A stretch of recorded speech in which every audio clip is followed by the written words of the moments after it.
les résultats sont excellents. La croissance reste solide, au-dessus de 6%, et ça fait donc la troisième année de suite qu'il y a une croissance élevée. Les perspectives économiques pour 2018 aussi restent favorables en termes de la macroéconomie. Et l'endroit où il faudra faire un peu attention, c'est la dette. Il y a eu un accroissement de la dette relativement rapide dans ces dernières années. Et le service de la dette est passé d'environ 24%. Par service de la dette, je veux dire le ratio des paiements de la dette sur les revenus de l'État est passé de 24% en 2014 à peu près 30% projeté pour la fin de cette année. Mais nous sommes heureux de pouvoir constater que le gouvernement est conscient de ce défi et il adopte un ensemble de mesures afin de pouvoir faire retourner le service de la dette au niveau de 2014 sur les 10 années à venir. Donc en gros, les choses vont bien. Nous nous réjouissons aussi que l'espace commence à se créer pour permettre aux PME de pouvoir émerger de l'informel, créer la richesse nationale et donner des emplois aux jeunes qui viennent sur le marché du travail. Je dis on est au début, mais nous voyons des excellents progrès.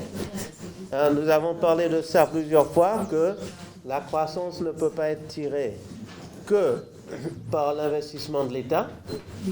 Sinon, il y a des risques qu'on va se retrouver, comme dans les 4 derniers épisodes, où le Sénégal a vu une croissance temporairement élevée, qui ensuite chute, parce qu'on n'a pas ouvert la place à l'initiative que les PME auraient pu apporter et l'élan que les PME auraient pu apporter avec l'investissement direct étranger afin de maintenir cette croissance.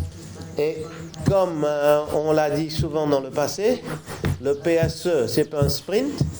Le PSE, c'est une course de fond. Donc, 6% de croissance sur 3 ans, c'est excellent. Mais pour réaliser le PSE, c'est 6% sur 30 ans qu'il faut. Donc, la bonne nouvelle, c'est qu'on commence à voir les mesures qui vont permettre à cette croissance de perdurer. Et dans ce contexte, nous saluons les changements que le gouvernement a fait au régime dans les zones économiques spéciales pour remplacer des congés fiscaux de 50 ans qui n'avaient aucun impact sur l'investissement, ni les PME, ni l'investissement direct étranger venaient, parce que si je ne fais pas de bénéfices, ne pas payer des taxes sur zéro bénéfice n'est pas un avantage.